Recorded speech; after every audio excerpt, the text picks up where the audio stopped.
तो हेलो बच्चों, कैसे हैं आप लोग? आई होप अच्छे होंगे। बचे हुए टाइप ऑफ केमिकल रिएक्शंस को हम पढ़ेंगे, ठीक है, आज की क्लास में। पहली यहाँ पे है कॉम्बिनेशन रिएक्शन, ठीक है, फर्स्ट रिएक्शन। अब क्या होती है कॉम्बिनेशन रिएक्शन? बिल्कुल इजी है, जैसा कि नाम से आप देख रहे हैं। कॉम्बिनेशन मतलब यहाँ पे एक या एक से ज्यादा, यानी more than to, to or more compounds होंगे, या फिर हम बोल सकते हैं सब्सटेंस होंगे। उन दोनों को, जिनको हम रिएक्टेंट बोलते हैं, आप ये जानते हैं, उन दोनों को हम क्या करेंगे? मिक्स करेंगे या रिएक्ट कराएंगे, और रिएक्ट होने के बाद एक सिंगल कंपाउंड फॉर्म्ड होगा। इसी चीज को क्या बोलते हैं? इस फिनोमिना को ही बोलते हैं कॉम्बिनेशन रिएक्शन। आप एग्जांपल देख सकते हैं, जैसे एकदम जनरल एग्जांपल है कि आपके पास फ्यूल होता है, ऑक्सीजन के हेल्प से वो कंबाइन हो जाता है और एक गैस प्रोड्यूस करता है, कार्बन डाइऑक्साइड। आप दूसरे लैंग्वेज में आप इसको कैसे लिखते हैं? Carbon with oxygen gives carbon dioxide. Carbon आपको नॉर्मल अब किस नाम से जानते हैं? कोल, है ना। कोल वगैरह होता है, उसे आप क्या करते हैं? ऑक्सीजन के हेल्प से हीट करते हैं। जब जब उसको जलाते हैं तो carbon dioxide as a gas मिलता है, और साथ में कुछ लाइट और एनर्जी मिलती है। उस चीज के भी यहाँ पे नीड नहीं है, इसलिए मैंने उसे नहीं लिखा। एक और एग्जांपल देखिए, जब भी आप हाइड्रोजन और ऑक्सीजन को काफी ज्यादा एक अलग कंडीशंस में एडअप करते हैं या रिएक्ट कराते हैं, तो H2 और O2 मिलकर क्या बनता है? वाटर का मॉलिक्यूल बनाता है, यानी H2O। और ये दोनों ही एग्जांपल आपके कॉम्बिनेशन रिएक्शन है। कॉम्बिनेशन रिएक्शन सिंपल क्या होता है? अ रिएक्शन इन विच टू, दो बार लिख दिया, two or more reactant combine to form a single product. बस खत्म। Two or more reactant combine and to form a single product. ठीक है, सो आई होप क्लियर हो गया होगा। अब एक एग्जांपल हम और देख लेते हैं कॉम्बिनेशन रिएक्शन का, जो बहुत ही पॉपुलर और बहुत इंपॉर्टेंट है, और डेली लाइफ में उसे भी आप ऑब्जर्व कर सकते हैं, उसे भी देख सकते हैं कि वो क्या है। तो इसमें सिंपल क्या होता है कि हम क्विक लाइम लेते हैं। क्या लेते हैं? Quick lime. क्विक लाइम का फॉर्मूला आप जानते हैं, क्या होता है? CaO, जिसको हम कैल्शियम ऑक्साइड भी बोलते हैं ना, कैल्शियम ऑक्साइड। सो मैंने कैल्शियम ऑक्साइड लिया, ठीक है, सॉलिड फॉर्म रहेगा इसका। आप दूसरे लैंग्वेज में इसको बोल सकते हैं क्विक लाइम। क्विक लाइम बोल सकते हैं, बर्न्ड लाइम बोल सकते हैं। मैं बताऊंगा इसको बर्न्ड लाइम भी क्यों कहते हैं, ठीक है, क्विक लाइम। और जब आप इस क्विक लाइम की रिएक्शन वाटर से कराते हैं, क्विक लाइम अगर नॉर्मल लैंग्वेज में बोलूं कि जो गांव में यूज होता है घरों की दीवारों को पेंट करने में, जिसको हम लोग बोलते हैं चूना, है ना। तो पेंट करने में नॉर्मल वो वाला नहीं, ओशियन पेंट, ठीक है। तो वो वाला पेंट जो होता है कैल्शियम ऑक्साइड वाला, उसका हम वाटर के साथ रिएक्ट कराते हैं, यानी उसमें वाटर मिक्स करते हैं। जब हम वाटर मिक्स करते हैं तो मुझे जो प्रोडक्ट मिलता है उसका नाम है CaOH whole twice, calcium hydroxide, जिसको आप स्लैग्ड लाइम से भी जानते हैं, स्लैग्ड लाइम के नाम से, कैल्शियम हाइड्रोक्साइड, हाइड्रोक्साइड, ठीक है। या फिर आप किस नाम से जानते हैं इसको? स्लेक्ड लाइम, है ना। नहीं जानते हैं तो अब जान जाएंगे। तो मैंने क्या बताया कि जब मैं कैल्शियम ऑक्साइड, जिसको हम क्विक लाइम लेते हैं, उसकी रिएक्शन हम वाटर से करा देते हैं, तो हमें क्या मिल जाता है? Calcium hydroxide. बस इसी को हम क्या करते हैं? दीवालों में पेंट कर देते हैं। दीवालों में पेंट करने के बाद ये होता है कैल्शियम हाइड्रोक्साइड, लेकिन जब हम इसको एक दिन के लिए पेंट करके छोड़ देते हैं, तो जब दूसरे दिन आप देखते हैं तो उसमें, उस दीवार में, पहले नहीं, स्टार्टिंग में नहीं, पेंट होकर जब सूख जाता है वो, तो दीवार में थोड़ी चमक आ जाती है, दीवार थोड़ी शाइन मारने लगती है। वो शाइन एक्चुअल में उस दीवार में कैल्शियम कार्बोनेट के जमा हो जाने, यानी कलेक्ट हो जाने की वजह से होता है। होता क्या है कि ये कैल्शियम हाइड्रोक्साइड कन्वर्ट हो जाता है कैल्शियम कार्बोनेट में। अब ये कैल्शियम कार्बोनेट में कैसे कन्वर्ट हुआ? सिंपल से, हमारे एटमॉस्फेयर के कार्बन डाइऑक्साइड से रिएक्ट करके। समझ में आ रहा है क्या होता है? कि जब ये कैल्शियम हाइड्रोक्साइड रिएक्ट करता है कार्बन डाइऑक्साइड से, तो ये सिंपल देता है कैल्शियम कार्बोनेट और साथ में वाटर मॉलिक्यूल। इसको आप देखेंगे तो ये बैलेंस होगा, 3 ऑक्सीजन प्लस 4, 2 + 2 4, ओके, और 2 hydrogen.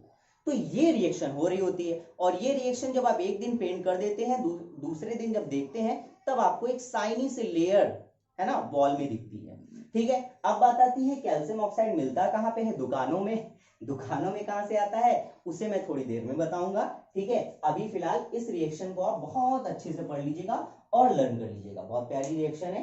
Calcium oxide when react with the water gives calcium hydroxide. और मैंने बताया था, जब मैंने बताया था कंडीशंस, या फिर मैंने बताया था जब रिएक्शंस हो रही होती है तो क्या क्या चेंजमेंट आ रहे होते हैं, टेम्परेचर का चेंज हो रहा होता है। तो ये रिएक्शन मैंने ली थी, हाँ, मैंने बोला था अगर आप टेस्ट ट्यूब को टच करेंगे तो गर्म बहुत ज्यादा हीट आएगी, ठीक है। तो ये होता है। तो ठीक है, फिलहाल इसको नोट कर लीजिए, फिर हम आगे वाली रिएक्शन पे चलते हैं, ठीक है। चलिए अभी देखिए आप, नेक्स्ट है रिएक्शन आपकी डीकंपोजिशन रिएक्शन, ठीक है। डीकंपोजिशन रिएक्शन जो होती है वो कॉम्बिनेशन का जस्ट अपोजिट होती है। यानी हम बोल सकते हैं कि कॉम्बिनेशन में अगर ऐड होकर एक कंपाउंड बनाता है तो यहां पर वो एक कंपाउंड ब्रेक होके 2 में कन्वर्ट हो जाता है, ठीक है। यानी single compound break and to form 2 और मोर डिफरेंट, ठीक है, कंपाउंड्स। आई थिंक क्लियर हो गया होगा। हम प्रोडक्ट भी बोल सकते हैं, उस साइड को रिएक्टेंट भी बोल सकते हैं। क्या है चलो एक बार रीड कर लेते हैं। So a reaction in which a single product reactant, मैंने बोला reactant, a single reactant break down to form 2 और मोर प्रोडक्ट। देखिए आप लैंग्वेज से ही आप समझ में आ रही है कि कॉम्बिनेशन रिएक्शन का जस्ट अपोजिट है। वहां 2 और मोर मिलकर एक बनाते थे, यहाँ पर एक जो है वो 2 या 2 से ज्यादा कंपाउंड्स बना रहे हैं, ठीक है। So is known as the decomposition reaction, ठीक है। अब यहाँ पे मैंने एक रिएक्शन लिया है जिसमें है कैल्शियम कार्बोनेट, और उसको मैंने हीट दिया और मिला क्या मुझे? कैल्शियम ऑक्साइड और CO2। अब ये जो कैल्शियम कार्बोनेट है इसको और किस नाम से जानते हैं? लाइमस्टोन, चूना पत्थर, लाइमस्टोन के नाम से भी जानते हैं। अब बात आती है, मैंने बताया था आपको इससे पहले कि कैल्शियम ऑक्साइड कहां से मिलेगा। ये कैल्शियम ऑक्साइड एक्चुअली में यहां से मिलेगा। अब बात आती है सर ये कहां से मिलेगा, तो ये मिलेगा सी सेल्स, सी सेल से मिलेंगी, ठीक है। बहुत सारी रिवर्स या फिर समुद्र ओशियंस के किनारों पे जो सी सेल्स आप शंख के नाम से भी जानते होंगे, या फिर होती हैं सी सेल्स, आप देखेंगे वहां पे व्हाइट कलर के छोटे छोटे शंख के तरह के होते हैं, तो वो सी सेल्स आपको मिल जाएंगे। कुछ इस टाइप के भी होते हैं, है ना, ऐसे ऐसे करके, शीट्स बोल सकते हैं उसे। तो सी सेल्स जो होती हैं वो पूरी कैल्शियम कार्बोनेट की ही बनी होती हैं। हम सिंपल करते क्या है, उसको क्रश कर देते हैं और गर्म करते हैं तो हमें कैल्शियम ऑक्साइड और carbon dioxide as a residue निकल के बाहर चला जाता है, ओके। और मिलता क्या है? Calcium oxide. अब इस कैल्शियम ऑक्साइड आप जानते हैं वाटर मिक्स करो, कैल्शियम हाइड्रोक्साइड बनाओ, फिर वो कैल्शियम कार्बोनेट बन जाता है, ठीक है। तो ये रिएक्शन आपकी क्या है? Decomposition reaction. आप देख सकते हैं कि ये जो सी सेल है, ये सी सेल ब्रेक डाउन हुआ कैल्शियम ऑक्साइड और कार्बन डाइऑक्साइड। यहाँ पे इसको क्या बोलते हैं? क्विकलाइम, और इसे कार्बन डाइऑक्साइड गैस आप जानते हैं, ठीक है। सो आई होप क्लियर हो गया होगा। अब देखिए जरा, हमारी डीकंपोजिशन रिएक्शन सिर्फ और सिर्फ हीट के प्रेजेंस में नहीं होती, वो सनलाइट के प्रेजेंस में भी होती है। सनलाइट को हम लोग फोटो के नाम से भी जानते हैं और हीट को हम थर्मो के नाम से जानते हैं, थर्मल, ठीक है। तो हमारी डीकंपोजिशन रिएक्शन टोटल 3 टाइप की होती है। कितने टाइप की होती है? 3 टाइप की। कौन कौन सी? फर्स्ट होती है आपकी थर्मल, थर्मल डीकंपोजिशन, या थर्मोलाइट भी बोल सकते हैं, थर्मोलाइट, ओके। सो थर्मल डीकंपोजिशन। दूसरी आपकी, क्योंकि हीट के प्रेजेंस में होती है इसलिए थर्मल डीकंपोजिशन। सेकंड आपका इलेक्ट्रिसिटी के प्रेजेंस में अगर ये ब्रेक डाउन, देखो होता क्या है, किसी भी कंपाउंड को ब्रेक करना इतना इजी तो है नहीं कि आपने ब्रेक कर दिया। सिंपल सी बात है, अगर मैं इसको तोड़ूंगा तो मुझे बहुत पावर या एडिशनल एनर्जी की जरूरत होगी। वो एडिशनल एनर्जी हीट भी हो सकती है, इलेक्ट्रिसिटी भी हो सकती है, और सन की लाइट भी हो सकती है। इसलिए जिसकी प्रेजेंस में करेंगे उसी टाइप की वो रिएक्शन होगी। जैसे हीट के रेस्पेक्ट में तो थर्मल डीकंपोजिशन, इलेक्ट्रिसिटी के रेस्पेक्ट में तो इलेक्ट्रोलाइसिस बोलते हैं इसको, इलेक्ट्रो या इलेक्ट्रिक डीकंपोजिशन, इलेक्ट्रोलाइट या इलेक्ट्रोलाइसिस बोल सकते हो आप लोग, इलेक्ट्रोलाइसिस। थर्ड आपका होता है फोटोलाइसिस, फोटोलाइसिस, ठीक है, जिसमें फोटोसिंथेसिस वाला भी प्रोसेस हो रहा होता है, ठीक है, या फोटोलाइटिक डिकम्पोजिशन, आप ये भी नाम बोल सकते हैं, बहुत सारे नाम है इसके। बस इतना आपको मतलब पता होना चाहिए कि फोटो मतलब सनलाइट, यानी ये सनलाइट के प्रेजेंस में होगा, इलेक्ट्रो मतलब इलेक्ट्रिसिटी, यानी इलेक्ट्रिसिटी के रेस्पेक्ट में होगा, और थर्मल मतलब हीट, यानी हीट के प्रेजेंस में होगा। ठीक है, आई होप क्लियर हो गया होगा आप लोगों को। इसके एग्जांपल्स भी मैं देखूंगा, बारी बारी से आप इसे नोट कर लीजिए, और हम थर्मल के भी एक और रिएक्शन जितने भी पॉसिबल है उन्हें देखेंगे, फिर इलेक्ट्रिसिटी के और फोटो के भी। फटाफट इसे नोट कीजिए, फिर हम आगे चलते हैं। Okay, so next decomposition reaction में आप थर्मल डिकम्पोजिशन के कुछ एग्जांपल्स देखेंगे, जैसे ferric oxide, sorry ferric sulphate मैंने लिया है, और क्रिस्टल फॉर्म। याद रखो, जब भी आपसे कोई पूछे क्रिस्टल, मतलब या बोले क्रिस्टल, या पूछ भी सकता है क्रिस्टल, तो क्रिस्टल का सिंपल मतलब होता है कि उसके अंदर सम पार्ट ऑफ वाटर के मॉलिक्यूल्स भी होंगे। जैसे आप लोगों को एक क्रिस्टल का आप लोगों ने देखा होगा, पापा लोग यूज करते हैं, क्या बोलते हैं, फिटकरी, जिसको हम लोग एलम बोलते हैं, ठीक है, एलम, क्या बोलते हैं, एलम। कुछ बच्चों को इसका फॉर्मूला एकदम रटा होगा, याद होगा, बहुत अच्छी बात है उन लोगों के लिए। ये होता है K2SO4, यानी पोटेशियम एल्यूमिनियम सल्फेट होता है, K2SO4 Al2SO4 whole thrice dot 24H2O, ठीक है। तो ये हमारा एलम का फॉर्मूला होता है K2SO4 dot Al2SO4 dot 24H2O। अब ये जो 24H2O सिंपल क्या बता रहा है, क्रिस्टल बता रहा है, एलम के लिए क्रिस्टल बता रहा है कि ये एक्चुअल में क्रिस्टल फॉर्म में है।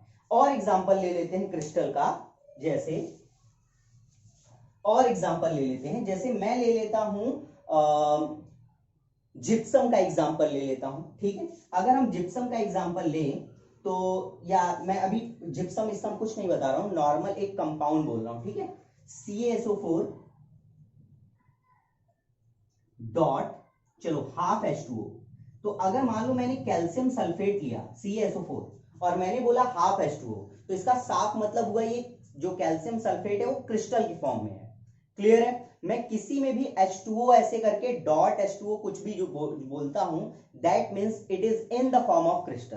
क्लियर है। तो मैंने यहां पे फेरस सल्फेट लिया, फेरस सल्फेट डॉट 7H2, मतलब इसका मैंने क्रिस्टल फॉर्म लिया, ठीक है।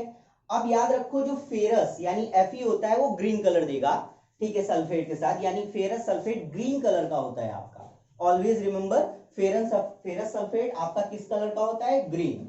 आपके स्कूलों में इसका एक्सपेरिमेंट अगर कराया जाएगा तो क्या करेंगे, वो एक टेस्ट ट्यूब लेंगे, उस टेस्ट ट्यूब में फेरस सल्फेट के क्रिस्टल्स डालेंगे, ठीक है, उस क्रिस्टल को हीट देंगे, गर्म करेंगे। तो जब गर्म करेंगे तो उसमें से कुछ फ्यूम्स बाहर निकलेंगी, कुछ फ्यूम्स बाहर निकलेंगी। शुरू में उसका कलर जो होगा वो ग्रीन कलर का होगा, लेकिन जब गर्म करेंगे तो वो कलर ब्राउन में कन्वर्ट हो जाएगा।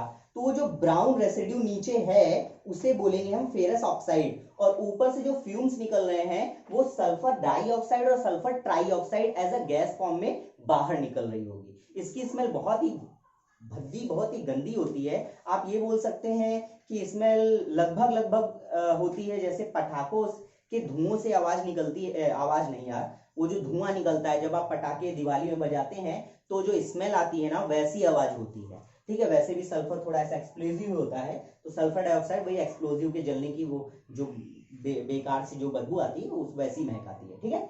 सो ये आपकी रिएक्शन बहुत इंपॉर्टेंट थी। यहाँ 7H2O नेगेटिव मैंने दिखाया है, मतलब मैं यहाँ शो नहीं कर रहा हूं। अगर आप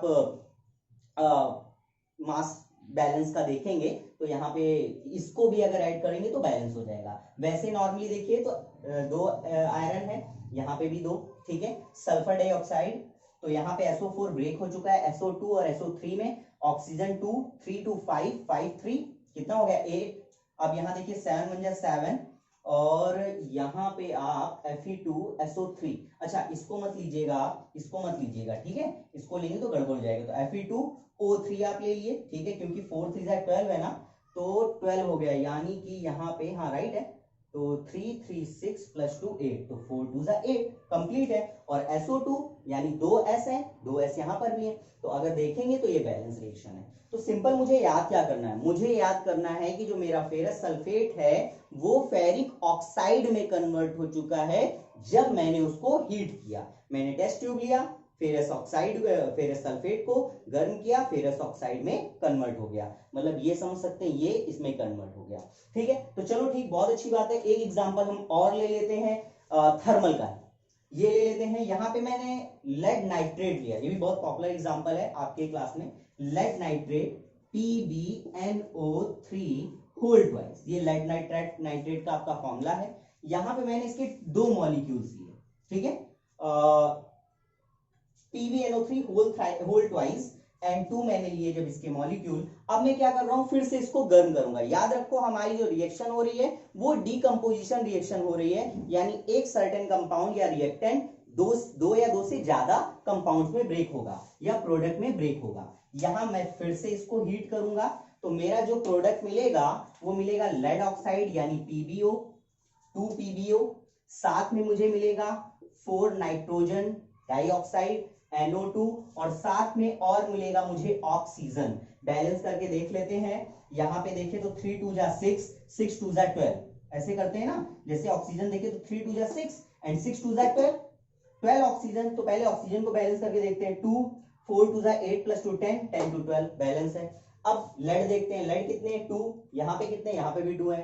और नाइट्रोजन देखते हैं, 2 2 जा 4, यहाँ का 2 और यहाँ का 4 हो गया, यहाँ पे 4 है, तो ये बैलेंस है इक्वेशन। अब इसके आप ये सॉलिड फॉर्म में रहेगा आपका, ये भी आपका सॉलिड फॉर्म में, और ये दोनों गैस गैस के फॉर्म में होंगे। इसे क्या बोलते हैं, लेड ऑक्साइड। ये आपका येलो कलर का होगा, किस कलर का होगा, ये आपका येलो कलर का होगा। इसका नाम क्या है, लेड ऑक्साइड। इसको भी ऐसे ही करते हैं कि हम एक टेस्ट ट्यूब में पहले लेड नाइट्रेट लेते हैं, उसको हीट करते हैं, गर्म करते हैं। ये लेड नाइट्रेट कलरलेस होता है, सबसे बड़ी चीज यही है कि ये लेड नाइट्रेट आपका कलरलेस होता है, ठीक है, कलरलेस यानी कोई कलर नहीं होता आपका। ओके, जब इसको हम गर्म करते हैं तो ये येलो कलर में कन्वर्ट हो जाता है और बाकी गैस बाहर निकल जाती है। तो ये आपका एग्जांपल थर्मल का हो गया। आगे चलते हैं इलेक्ट्रिक। चलो अभी डिकम्पोजिशन रिएक्शन का हम इलेक्ट्रोलाइसिस प्रोसेस के बारे में भी समझ लेते हैं। यहाँ पे सिंपल हम क्या करते हैं, इलेक्ट्रिक करंट पास आउट करते हैं सॉल्यूशन में, और वो करता क्या है, डिकम्पोज कर देता है, घूम कर देता है। और होता क्या है कि जो कंपाउंड हमारा सिंगल है वो 2 और मोर, ठीक है, कंपाउंड्स या एलिमेंट्स में ब्रेक डाउन हो जाता है। ठीक है, तो चलो देखते हैं, एग्जांपल ले लेते हैं। मैंने यहाँ पे सोडियम क्लोराइड, जिसको हम सॉल्ट के नाम से भी, कॉमन सॉल्ट के नाम से भी जानते हैं, ठीक है, उसे मैंने उसका लिक्विड फॉर्म यानी मोल्टेन फॉर्म लिया, मोल्टेन कर दिया, पिघला दिया, तो मोल्टेन NaCl लिया। नहीं तो पॉसिबल नहीं है अगर हम मोल्टेन ना ले तो, क्योंकि इलेक्ट्रिसिटी पास आउट करना है, इलेक्ट्रॉन का ट्रांसफर करना है, तो इसमें ज्यादा इजी हो जाएगा। तो यहाँ होगा क्या, जब हम इस सोल्यूशन में इलेक्ट्रिसिटी बैटरी के थ्रू, मैंने ये बैटरी के थ्रू, एनोड और कैथोड के थ्रू जब इलेक्ट्रिसिटी पास आउट करी, तो इसने किया क्या, इस मोल्टेन NaCl को ब्रेक कर दिया Na+ और Cl-। अब ये दोनों आपस में कंबाइन होंगे, और ये आप देख सकते हैं सोडियम Na, ये इसका मॉलिक्यूल बन गया, और क्लोरीन, हमें मालूम है सोडियम मोनो एटॉमिक मॉलिक्यूल होता है, तो 2Na, और यहाँ पे क्लोरीन Cl2। ठीक है, तो आई होप क्लियर हो गया होगा। यहाँ पे NaCl ब्रेक हुआ सोडियम और क्लोरीन में, कैसे, ऐसे। ठीक है, चलो कुछ एग्जांपल और ले लेते हैं, बहुत ही पॉपुलर एग्जांपल। एक काम करते हैं, वाटर को ब्रेक करते हैं। ठीक है, मैंने वाटर को ब्रेक किया, इलेक्ट्रिसिटी पास आउट कराई इसमें, क्लियर है, इलेक्ट्रिसिटी ऑलरेडी लिक्विड के फॉर्म में ही होता है। तो जब मैं इसको इलेक्ट्रिक करंट पास आउट करा रहा हूं, तो होगा क्या, इसके वही सेम चीज, H+ और O-, ठीक है, H+1 और O-2 ये ब्रेक हो जाएंगे, आपस में क्या बनाएंगे, कोवेलेंट बॉन्ड बनाएंगे और मॉलिक्यूल फॉर्म कर लेंगे। तो ये बनेगा क्या, ये हो जाएगा 2H2 गैस और साथ में O2 गैस। और आप इस रिएक्शन का उल्टा किस नाम से जानते हैं, कॉम्बिनेशन रिएक्शन से। ठीक है, तो ये बैलेंस है, आप देख सकते हैं, जहां पे हाइड्रोजन मिल गया मुझे गैस के फॉर्म में और ऑक्सीजन भी गैस के फॉर्म में हो गया। तो आप देख सकते हैं कितना इजी है इलेक्ट्रोलाइसिस प्रोसेस, इसे भी नोट कर लीजिए फटाफट। चलो अभी हम देखते हैं फोटोलाइसिस के कुछ एग्जांपल्स, ठीक है, फोटोलाइटिक डिकम्पोजिशन की कुछ एग्जांपल्स। या सिंपल जो भी रिएक्शन होती है वो हीट के प्रेजेंस में नहीं, इलेक्ट्रिसिटी के प्रेजेंस में नहीं, बल्कि सनलाइट के प्रेजेंस में हो रही होती है, ठीक है। यहाँ करते क्या है, जैसे मैंने एग्जांपल लिया यहाँ पे सिल्वर क्लोराइड का, सिंपल, ठीक है। सिल्वर क्लोराइड जब भी हम सनलाइट के प्रेजेंस में इसको रिएक्ट कराते हैं, वैसे व्हाइट कलर का होता है, ब्रेक हो जाता है सिल्वर और क्लोरीन गैस में। इसके कुछ एग्जांपल और भी हैं, याद रखो। विदाउट सनलाइट के प्रेजेंस में अगर हम कराएंगे तो रिएक्ट नहीं होगा, आई मीन डिकम्पोज नहीं होगा।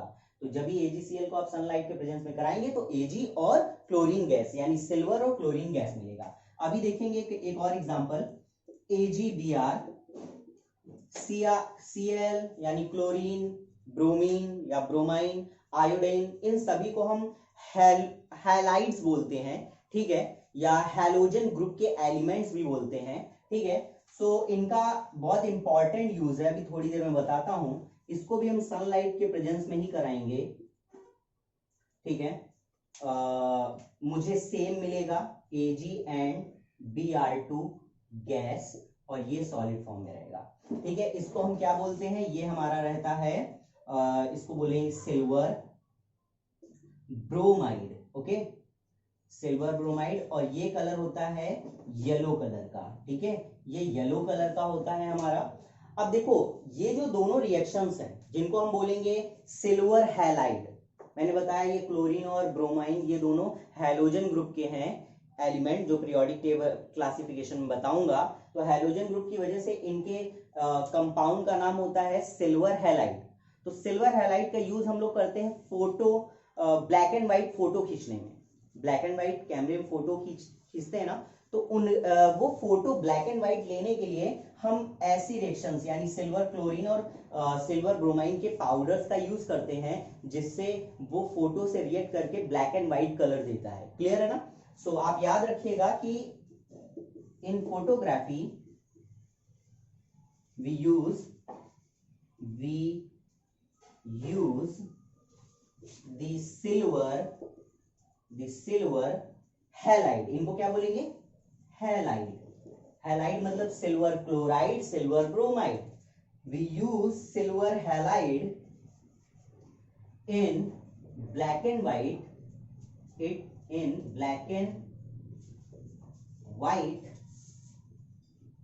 पिक्चर, या फिर we use the silver halide to click a black and white picture या photography, black and white photography, ठीक है। सो ये आप याद रखिएगा, ये एक बहुत इंपॉर्टेंट पॉइंट है। ओके, सो मैंने यहां डिकम्पोजिशन रिएक्शन को पूरा क्लियर कर दिया है। ओके, सो अब बचा आपका ऑक्सीडेशन रिडक्शन। पहले से एक बार और समझ लेते हैं। सिल्वर क्लोरीन को सनलाइट के रिस्पेक्ट में मैंने जब रिएक्ट कराया तो सिल्वर अलग हो गया और क्लोरीन गैस निकल गई। ऐसा यहां पर भी, बट यहां ब्रोमीन गैस क्लोरीन की जगह पे निकलेगी। सो अगर कोई डाउट होगा तो आप पूछ लीजिएगा, ठीक है। अच्छे से इसे देख लीजिए, ठीक है। फिर अब हम आगे चलते हैं। नेक्स्ट आपका रहेगा ऑक्सीडेशन और रिडक्शन रिएक्शन। चलिए अब देखते हैं ऑक्सीडेशन और रिडक्शन के बारे में, ठीक है। ये बचे हुए थे। ऑक्सीडेशन की अगर हम बात करें तो हम अपनी डेली लाइफ में ऑक्सीडेशन और रिडक्शन वाले प्रोसेस को यानी इसके केमिकल रिएक्शन को डेली लाइफ में हम देखते रहते हैं। जैसे हमारे पास आयरन होता है Fe और वो ऑक्सीडाइज्ड हो जाता है, यानी जब उसमें ऑक्सीजन ऐड हो जाता है तो वो क्या हो जाता है, कोरोड। इसी को कोरोजन बोलते हैं ना, ठीक है। जहां पे आयरन कन्वर्ट हो जाता है आयरन ऑक्साइड में। So what is oxidation, simple adding of oxygen. अगर आप सिंपल एक लाइन में अगर बोलना चाहें ऑक्सीडेशन को तो आप क्या बताएंगे, adding of oxygen. Oxygen, adding of oxygen is known as oxidation, ठीक है। बट अगर पूरी डेफिनेशन लिखनी है तो द सब्सटेंस लाइक मैंने आयरन लिया था Fe, which in which oxygen is added to the substance। तो Fe में ऑक्सीजन, हालांकि सिर्फ ऑक्सीजन से रिएक्शन नहीं होता आयरन का, वो वाटर यानी मॉइस्चर और साथ में एटमॉस्फेयर का ऑक्सीजन, इन दोनों से रिएक्ट करके तब कोरोड होता है। यानी जो उसमें लेयर, ऑक्सीडाइज लेयर आ जाती है वो इन दोनों की वजह से आती है। अब और कुछ एग्जांपल ले लेते हैं, जैसे कॉपर, ये भी हमारा एक मेटल है। अगर कॉपर का रिएक्शन ऑक्सीजन के साथ हो जाए, यानी कॉपर एटमॉस्फेयर के ऑक्सीजन यानी खुला अगर हम कॉपर को छोड़ दें तो ब्लैक हो जाता है। यानी उसका कोरोजन हो जाता है एज अ ब्लैक कलर में कन्वर्ट होके। कैसे, ये एग्जांपल देखिए, ये ऑक्सीडेशन का ही एग्जांपल होगा। मैंने लिया कॉपर 2 मॉलिक्यूल एंड ऑक्सीजन। जब ये दोनों रिएक्ट, यानी कॉपर जब एटमॉस्फेयर की एयर यानी ऑक्सीजन के साथ रिएक्ट करता है, तुरंत विगोरसली रिएक्ट करेगा और देगा क्या, कॉपर ऑक्साइड। क्या देगा, कॉपर ऑक्साइड, जिसका कलर क्या रहता है, ब्लैक कलर। यानी जो कॉपर है, पूरा कॉपर ब्लैक नहीं होगा, बल्कि उसके चारों तरफ ऊपर जो बाहर वाली जो लेयर है, जैसे मान लीजिए कॉपर की रॉड है, ऑक्सीजन से रिएक्ट कर गई तो ये पूरा का पूरा ब्लैक हो जाएगा। ठीक है, बस इतना समझिए। और सल्फर से करेगा गैस से, तो वो फिर ग्रीन कलर का हो जाएगा। तो डिपेंड करता है वो किससे रिएक्ट कर रहा है। हालांकि कोरोजन जब कॉपर का होगा तो सल्फाइड के रिस्पेक्ट में, सल्फर के रिस्पेक्ट में। तो चलो फिलहाल copper oxygen gives copper oxide, इसे याद रखिए। क्या और भी डेफिनेशन होती है ऑक्सीडेशन की? बिल्कुल, और भी होती है। एक और होती है जो हाइड्रोजन के रिस्पेक्ट में होती है, ये है ऑक्सीजन। अब जो दूसरी रिएक्शन बताऊंगा वो हाइड्रोजन के रिस्पेक्ट में, मतलब यहाँ पे ऑक्सीजन का एडिंग हुआ और वहां पे हाइड्रोजन का रिमूविंग। बस इतना याद रखिए कि हाइड्रोजन और ऑक्सीजन की जब भी डेफिनेशन लिखते हैं, मतलब इसके रेस्पेक्ट में डेफिनेशन लिखते हैं, तो ऑक्सीजन और हाइड्रोजन एक दूसरे के अपोजिट होते हैं। ऑक्सीजन ऐड होता है, हाइड्रोजन रिमूव होता है। तो हमारे पास एक और डेफिनेशन है, that removing of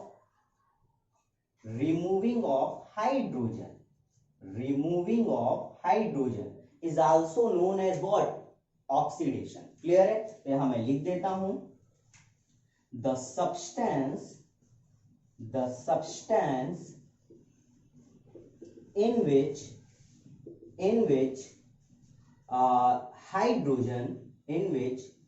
hydrogen is removed, है ना, यहां रिमूव हो जाएगा, removed from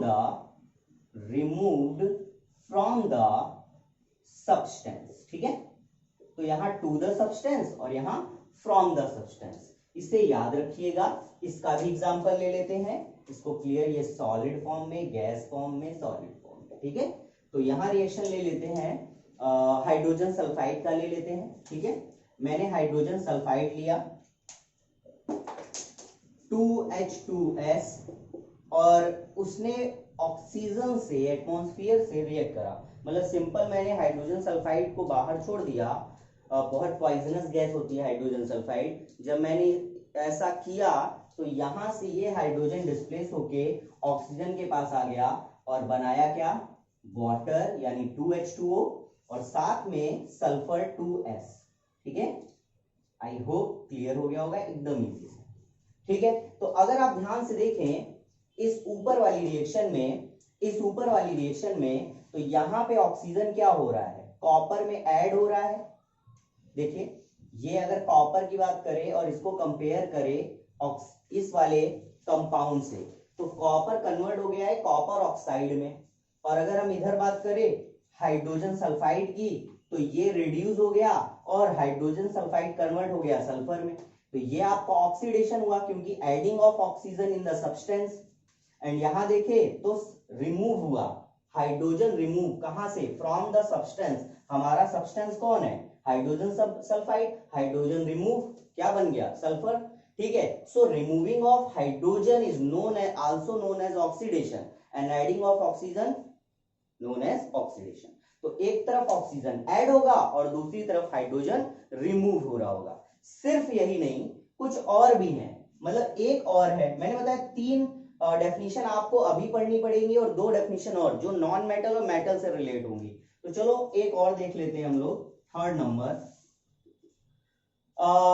नंबर जो होगा वो इलेक्ट्रॉन बेसिस पे होगा। यहाँ पे इलेक्ट्रॉन का एडिंग यानी लूजिंग और गेनिंग होगा। तो हम करेंगे क्या कि द सब्सटेंस, इसकी ट्रिक भी बताऊंगा मैं, द सब्सटेंस in which हम सब्सटेंस भी बोल सकते हैं, उसकी जगह पे एलिमेंट भी बोल सकते हैं। उस सब्सटेंस में या पर्टिकुलर एलिमेंट में इलेक्ट्रॉन का लूजिंग हो रहा होगा, यानी इलेक्ट्रॉन हमारा लूज हो रहा होगा। तो आप शॉर्ट में पहले क्या लिखेंगे the losing of electron from the from the substance और एलिमेंट, कंपाउंड, कुछ भी बोले, सब्सटेंस और element is also known as oxidation. यानी जब ऑक्सीजन का इलेक्ट्रॉन का लूज होता है सब्सटेंस से, तो उसे भी हम क्या बोलते हैं, ऑक्सीडेशन। ठीक है, एग्जांपल ले लेते हैं। जैसे मैंने लिया, चलो मेटल ले लेते हैं, Na। ठीक है, हमें मालूम है कि सोडियम मेटल का इलेक्ट्रॉनिक कॉन्फ़िगरेशन 28,1 होता है, और ये भी पता है, हम लोगों ने 9 में थोड़ा बहुत पढ़ा है, जिन्होंने बिल्कुल नहीं पढ़ा उन्होंने भी थोड़ा सा पढ़ा होगा कि यहाँ पे इलेक्ट्रॉनिक कॉन्फ़िगरेशन करते हैं और ऑक्टेन कंप्लीट करते हैं, लास्ट क्लास में ही बताया था मैंने। तो यहां से अगर हम देखें तो ये जो 1 इलेक्ट्रॉन है, ये सोडियम अपना क्या कर देता है, लूज कर देता है, रिमूव कर देता है। इस प्रोसेस को अगर हम देखें तो ऑक्सीडेशन, यानी सोडियम मेटल का ऑक्सीडेशन हुआ। किस तरीके से, इस तरीके से, यहाँ पे उसने अपने इलेक्ट्रॉन को रिमूव किया। हमारे क्लास में बहुत सारे गधे बच्चे अभी भी हैं, चिंता मत करिए, वर्चुअल ले रहा हूं उसके बाद भी मूर्खों की कमी नहीं है, तो ये चटपटर की आवाज आती रहेगी, काफी बदमाश हैं। तो Na कन्वर्ट हो गया Na+ में, रीजन क्योंकि इलेक्ट्रॉन रिमूव हो गया। अब आप इस इलेक्ट्रॉन रिमूव को ऐसे भी लिख सकते हैं, और चाहे तो यहाँ प्लस करके भी कर सकते हैं। क्लियर है, as your wish. So I hope clear हो गया होगा। अब इसको आप एक ट्रिक से याद कर सकते हैं, किसको, लूजिंग ऑफ इलेक्ट्रॉन को। सिंपल सी ट्रिक है, ये याद कर लीजिए आप, ओले।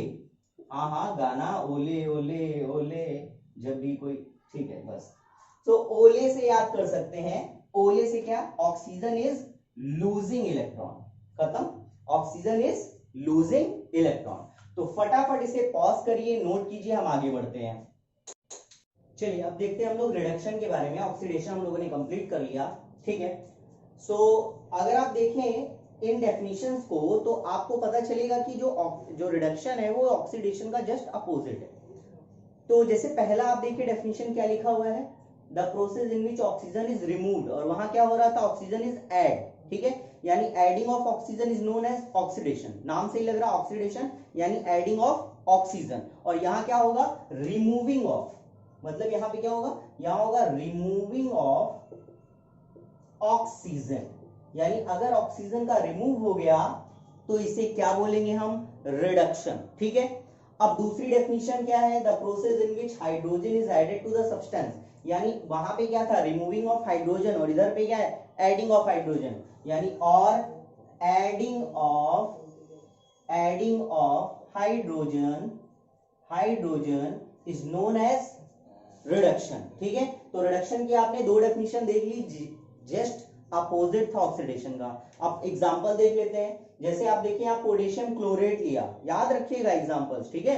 पोटेशियम क्लोरेट KClO3, ठीक है, इसको मैंने हीट किया तो ये पोटेशियम क्लोराइड और ऑक्सीजन गैस डिकम्पोज हो गया इन दोनों फॉर्म में। अगर आप देखें तो ये जो हमारा कंपाउंड है, सब्सटेंस है पोटेशियम क्लोरेट, इसमें से देखिए ऑक्सीजन रिमूव हो गया।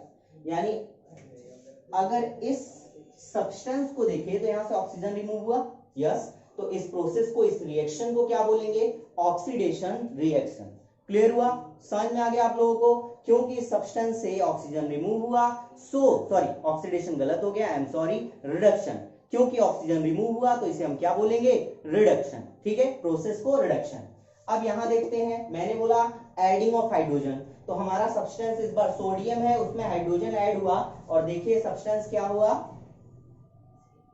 रिड्यूस्ड हो गया। और इस रिएक्शन को क्या बोलते हैं, इस प्रोसेस को क्या बोलते हैं, रिडक्शन रिएक्शन। क्लियर है, तो देख सकते हैं आप, हाइड्रोजन सोडियम ऐड होके क्या बना रहा है, सोडियम हाइड्राइड। ओके, चलिए थर्ड आपको देख लेते हैं। वहां पे आपको याद होगा मैंने बताया था ओले, मतलब oxidation is what, oxidation is losing electron, यानी the losing electron from the substance is known as oxidation. यहां जस्ट अपोजिट, क्या गेन करेगा, वहां लूज कर रहा था, यहां गेन करेगा। तो यहां पे भी कुछ ऐसे ट्रिक है, हाँ, आरजे मतलब ये वैसे नॉर्मल क्या होता है, आरजे होता है ना, मैंने उसको इस तरीके से आरजे लिखा हुआ है। आरजे मतलब reduction is what, gaining electron, reduction is what, gaining electron. तो अगर कोई सब्सटेंस इलेक्ट्रॉन गेन कर रहा है तो उसे क्या बोलेंगे, रिडक्शन बोलेंगे। तो आप इन दोनों को मिला के देख लीजिए तो एक बन जाएगा स्वैग। क्या आरजे भाई ओले ओले गाना सुना दे, है ना, आरजे ही तो गाना सुनाता है ना, तो आरजे से तुमने बोला भाई आरजे ओले ओले वाला गाना सुना दे, ठीक है। तो इस तरीके से तुम याद कर सकते हो। तो इधर पे रिडक्शन हमारा एक और हो गया definition, what, the process in which a substance gains electron. Clear है? यस, आई होप क्लियर हो गया होगा। यहां देखिए जरा, यहां मैंने सोडियम आयन लिया। पिछली बार तुम लोग को याद होगा जब मैंने लिया था सोडियम और उसमें से इलेक्ट्रॉन मैंने रिमूव किया था, है ना, मैंने इलेक्ट्रॉन को क्या किया, रिमूव किया था और मुझे मिला क्या था, Na+। अब ये इलेक्ट्रॉन रिमूव कैसे हो रहा था, मैंने बताया था इलेक्ट्रॉनिक कॉन्फिगरेशन करो तो ये 1 इलेक्ट्रॉन रिमूव हो जाता है, किसी और से जुड़ जाता है, तो यहाँ पे सोडियम आयन में कन्वर्ट हो जाता है।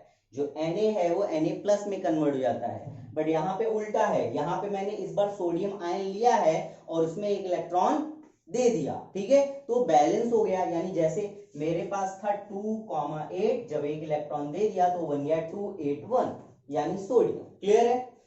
सो दैट्स इट, ये हमारे रिडक्शन के बारे में है, ठीक है। इन तीनों डेफिनेशंस को आई होप क्लियर हो गया होगा।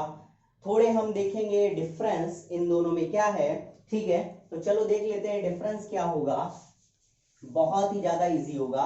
याद रखना, ओले आरजे ने कौन सा गाना सुनाया, ओले ओले, आरजे ने कौन से गाना सुनाया, ओले ओले ओले ओले ओले। चलिए सब लोग डांस कर रहे होंगे आई होप। मैं बहुत बढ़िया गाना गाता हूँ, अरिजीत सिंह मेरे से ही सीख के गया है। चलिए यहाँ पे लिखिए ऑक्सीडेशन और यहाँ पे लिखिए रिडक्शन। तो दोनों का डिफरेंस देखते हैं। ऑक्सीडेशन मतलब एडिंग ऑफ ऑक्सीजन और रिडक्शन रिमूविंग ऑफ ऑक्सीजन, ठीक है।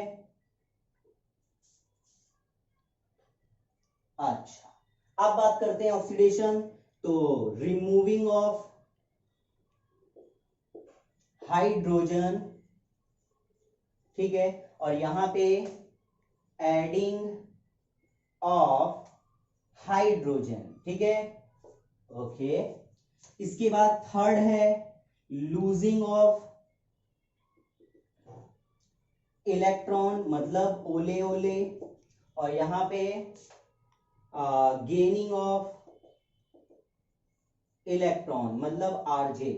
डीजे वाले बाबू मेरा करना है, ठीक है। सो आई होप समझ में आ गया होगा आप लोगों को ये डिफरेंस के बारे में। ऑक्सीडेशन का और भी आपने, जैसे मैंने बताया था, जो कोरोजन होता है, किसी भी मेटल का जो कोरोजन होता है वो ऑक्सीडेशन में ही आता है। स्टार्टिंग में मैंने बताया था।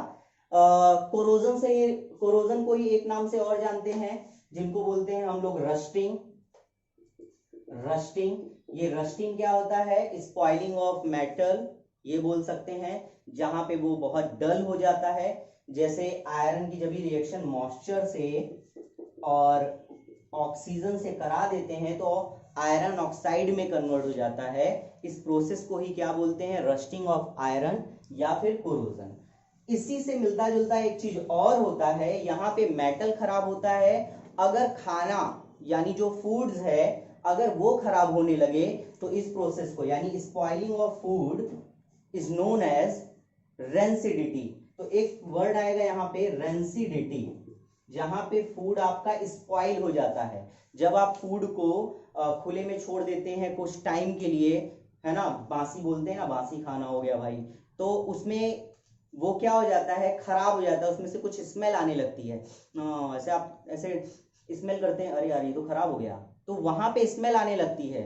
यानी ऑर्डर जब उसका जो है वो थोड़ा सा खराब होने लगता है तब हम उस प्रोसेस को क्या बोलते हैं, रेंसिडिटी, ठीक है। हम रेंसिडिटी को बचाने के लिए आई मीन फूड को थोड़ा सा क्या बोलते हैं, कंजर्व करने के लिए, उसको बचाने के लिए, बहुत सारा टाइम तक उसको यूज करने के लिए हम लोग नाइट्रोजन गैस का यूज करते हैं, ठीक है, और या फिर एक स्पेशल कंटेनर यूज करते हैं। नाइट्रोजन गैस आपने देखा होगा कि जब हम लोग कोई वेफर्स वगैरह लेते हैं तो उस वेफर में एक गैस फिलअप रहती है, जैसे आप उसको फाड़ते हैं वो गैस रिलीज हो जाती है। वो गैस एक्चुअल में नाइट्रोजन होती है, क्योंकि नाइट्रोजन नॉर्मली किसी से रिएक्ट नहीं करती। रिएक्ट नहीं करती, जिसकी वजह से वो फूड के मॉलिक्यूल्स या फूड सब्सटेंस से रिएक्ट नहीं होती, और वो जब रिएक्ट ही नहीं होगी तो उसे कोई हार्म ही नहीं पहुंचाएगी, यानी उसको खराब नहीं करेगी। आपने जो इनिशियल कंडीशन थी उसी कंडीशन वो फूड बना रहेगा, ठीक है। तो इस तरह से फूड को काफी टाइम तक बचा के रखने के लिए हम लोग बहुत सारी चीजों का यूज करते हैं, जैसे पिकल्स वगैरह जब हम बनाते हैं तो उसको एक स्पेसिफाइड कंटेनर या उसमें हम लोग विनेगर वगैरह डाल देते हैं, जिससे वो बहुत टाइम के लिए क्या रहता है, कोरोड नहीं होता या रेंसिडिट नहीं होता उसका, यानी फूड स्पॉइल नहीं होता। सो आई होप रेंसिडिटी आपको क्लियर हो गया होगा, क्या होता है food spoiling of food is known as rancidity. Corrosion समझ में आ गया होगा क्योंकि वो ऑक्सीडेशन से रिलेटेड है। हालांकि कोरोजन डिटेल में मैं बताऊंगा मेटल नॉन मेटल में, ठीक है। अगर आपको कोरोजन या रस्टिंग से बचाना है मेटल को तो आपको क्या करना होगा, वो सारी चीजें आपको एक बार और पढ़ना पड़ेगा मेटल नॉन मेटल में। सो ठीक है, इस क्लास में इतना ही है। एक थोड़ी सी स्टोरी भी मैं यहाँ पे शेयर करना चाहूंगा, जिससे आप इन सारी रिएक्शंस को माइंड में रख सकते हैं बहुत ही फनी वे पे, ठीक है। तो बहुत ध्यान से सुनिएगा स्टोरी, जिसमें हम कॉम्बिनेशन रिएक्शन से स्टार्ट करेंगे।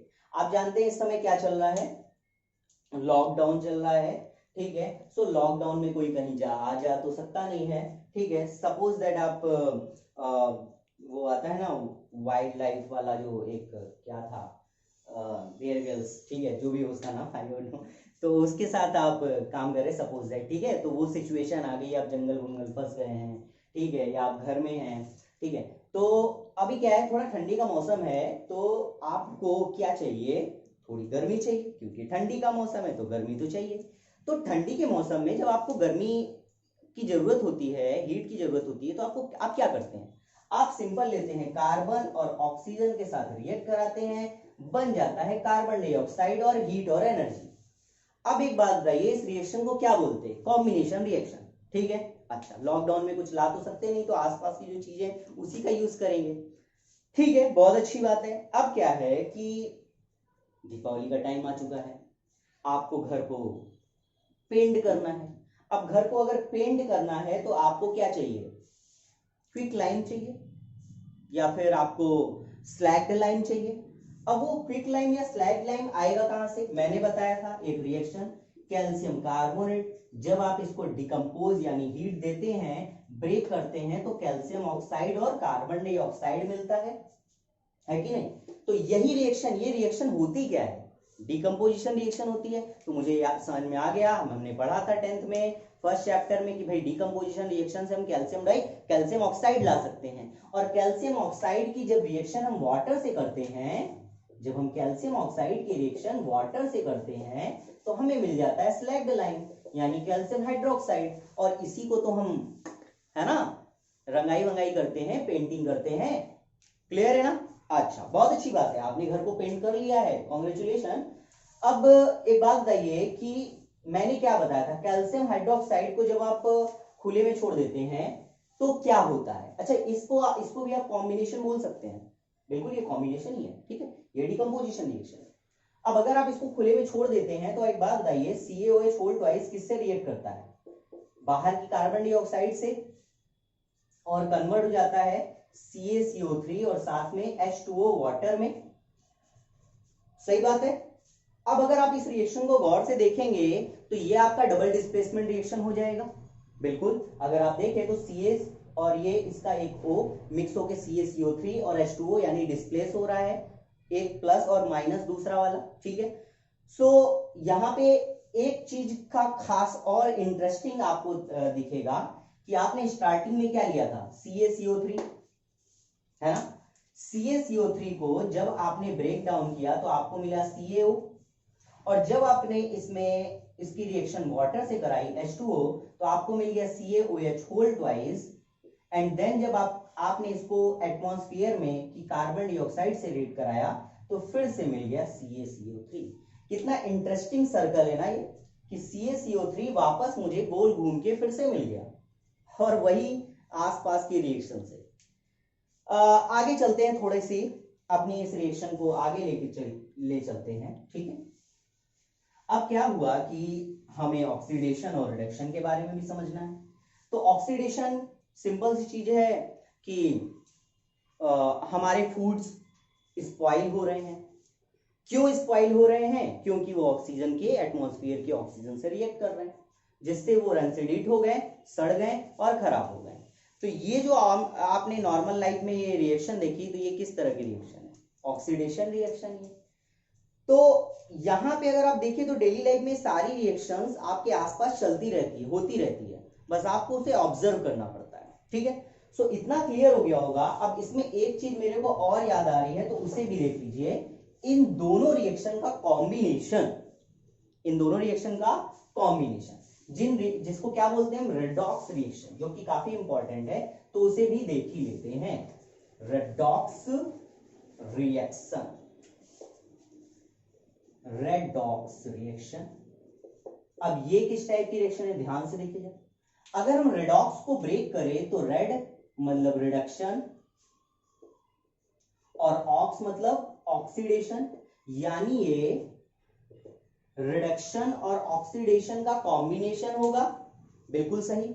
चलो कुछ एग्जांपल ले लेते हैं रेडॉक्स रिएक्शन का। यानी हम ये बोल सकते हैं the process in which reduction and oxidation simultaneously happen is known as redox reaction. यहाँ पे एग्जांपल लेते हैं, मैं लेता हूं कॉपर को रिएक्ट कराता हूं वाटर से। ठीक है, कॉपर के रिएक्शन में वाटर से कराता हूं, तो यहाँ पे मिलेगा क्या मुझे? सिंपल मुझे मिल जाएगा कॉपर ऑक्साइड और साथ में H2 गैस। ठीक है, तो ये रिएक्शन हैपन हुई। अगर आप इसको गौर से देखेंगे तो यहाँ पे इस रिएक्शन को रेडॉक्स बोलेंगे, क्योंकि कॉपर हो गया ऑक्सीडाइज्ड, है ना, कॉपर गेट ऑक्सीडाइज क्योंकि एडिंग ऑफ ऑक्सीजन, और हाइड्रोजन ये वाटर क्या हुआ? इस सब्सटेंस से क्या हो रहा है? इस रिएक्शन को क्या बोलेंगे? ऑक्सीडेशन, है ना, या प्रोसेस को क्या बोलेंगे? ऑक्सीडेशन। सिंपल क्यों? क्योंकि कॉपर गेट ऑक्सीडाइज्ड, और अगर हम वाटर मॉलिक्यूल को देखें तो H2O से ऑक्सीजन रिमूव होगा, और रिमूविंग ऑफ ऑक्सीजन क्या बोलते हैं? रिडक्शन। तो ये क्या हो गया? ये हो गया रिडक्शन। सिंपल। तो अगर किसी भी रिएक्शन में दोनों चीजें हो रही हैं तो उसे रेडॉक्स रिएक्शन बोलते हैं। आप देख सकते हैं copper get oxidised and water get reduced. ठीक है, आई होप समझ में आ गया होगा। तो कुछ चीजें यहां पे आपको लिखनी पड़ेंगी, जैसे फर्स्ट चीज रिड्यूसिंग सब्सटेंस, फिर ऑक्सीडाइजिंग सब्सटेंस। ठीक है, ये दो चीजें आपको लिखनी पड़ेंगी। सो आप देखेंगे कि ऑक्सीडाइजिंग सब्सटेंस कौन है? ऑक्सीडाइजिंग सब्सटेंस कौन है? सब्सटेंस कौन है? तो बताओ कौन ऑक्सीडाइज्ड हुआ? कॉपर, तो हम बोलेंगे Cu ऑक्सीडाइज्ड हुआ, तो ऑक्सीडाइजिंग सब्सटेंस कौन है? कॉपर। चलो बहुत अच्छी बात है, चलिए आगे चलते हैं। रिड्यूसिंग सब्सटेंस कौन है? रिड्यूसिंग सब्सटेंस कौन है? तो यहां पे रिड्यूसिंग सब्सटेंस की अगर बात देखें तो कौन रिड्यूस हुआ? H2O रिड्यूस हुआ ना, किसमें? H2 में। तो आप H2 मत लिख दीजिएगा, यहां पे कोई मतलब, इनसे कोई मतलब ही नहीं, हमें सिर्फ रिएक्टेंट से मतलब होता है। तो बताओ जरा कौन ऑक्सीडाइज हुआ? कॉपर ऑक्सीडाइज हुआ, तो वो ऑक्सीडाइजिंग सब्सटेंस है। कौन रिड्यूस हुआ? H2O रिड्यूस हुआ, तो वो रिड्यूसिंग सब्सटेंस है। वही तो रिड्यूस हुआ ना H2 में। दो चीजें और आती हैं इसमें, एजेंट्स। एक आता है तुम्हारा ऑक्सीडाइजिंग एजेंट, ऑक्सीडाइजिंग एजेंट, और नेक्स्ट आता है रिड्यूसिंग एजेंट। अब बात करूं अगर ऑक्सीडाइजिंग एजेंट की, तो एजेंट क्या करता है? मीडिएटर होता है। एजेंट काम करवाता है। भाई मेरे को यार फ्लैट चाहिए, एजेंट से बात करनी पड़ेगी भाई, मतलब हर काम करना है आपको एजेंट की जरूरत होती है। एजेंट करता क्या है? आपके काम को कराता है ना। तो अब एक सिंपल सी बात है, अगर मैं ऑक्सीडाइजिंग एजेंट की बात करूं, यानी एक ऐसा बंदा जो किसी भी पर्टिकुलर सब्सटेंस को ऑक्सीडाइज कर दे, है ना। तो अब आपको यहां पे ये सोचना पड़ेगा कि कौन ऑक्सीडाइज कर रहा है। तो बताओ कौन कर रहा है? H2O कर रहा है ना, यहां से ऑक्सीजन निकल के कॉपर को मिल रहा है। भाई ये कह रहा भाई मेरे को ऑक्सीडाइज होना है, तो वाटर कहता है ठीक है मैं कर देता हूं, तो ये एजेंट हो गया। तो अब बताओ जरा ऑक्सीडाइजिंग एजेंट कौन है? जो काम करवा रहा है, यानी वाटर, H2O। सिंपल। अब बात आती है रिड्यूसिंग एजेंट। रिड्यूसिंग एजेंट मतलब जो किसी भी सब्सटेंस को रिड्यूस कर दे। रिड्यूस, अब रिड्यूस क्या है, सिंपल सी बात, मान लो तुम्हारे पास 2 करोड़ रुपए हैं, हाँ एक बंदा आता है तुम्हें 2 तमाचे मारता है और 2 करोड़ छिना लेता है, तुम रिड्यूस हो गए कि नहीं। अब बताओ रिड्यूसिंग एजेंट कौन है, किसने तुमको रिड्यूस कर दिया, वो बंदा जो तमाचे मार के गया, सिंपल सी बात है, तो रिड्यूसिंग एजेंट है। अब बताओ इसको तमाचा मारने वाला कौन बंदा है, कॉपर, तो कॉपर कौन हो गया, रिड्यूसिंग एजेंट, तो यहाँ कॉपर जो है वो रिड्यूसिंग एजेंट है। यानी इस वाले प्रोडक्ट का कोई यूज नहीं है ये टर्म्स लिखने के लिए। तो हमेशा याद रखिए 4 चीजें आपसे पूछने को आएगी तो आप बता देंगे बहुत इजी वे पे, सिर्फ सोचना है आपको, थिंक करना है, अरे क्या हो सकता है, हाँ अच्छा ठीक है। सो आई होप क्लियर हो गया होगा, ये क्लास आपको अच्छे समझ में आई होगी। बहुत इंपॉर्टेंट है आपकी ये जो रिएक्शन, जो केमिकल इक्वेशन रिएक्शन वाला टॉपिक है, चैप्टर है, वो यहाँ पे खत्म होता है। अगर आपने अच्छे से क्लास ली है तो आगे आने वाले चैप्टर्स में आपको कोई दिक्कत नहीं होने वाली, अदरवाइज आप लोग तो बहुत स्मार्ट हैं ही, ठीक है, मेरे को पता चलता ही रहता है, ठीक है। तो इसे फटाफट आप नोट कर लीजिएगा, मैं थोड़ा सा हट जाता हूँ। आज के लिए इतना ही, फिर हम नेक्स्ट क्लास में कोई नई क्लास में मिलेंगे, ठीक है, तब तक के लिए बाय।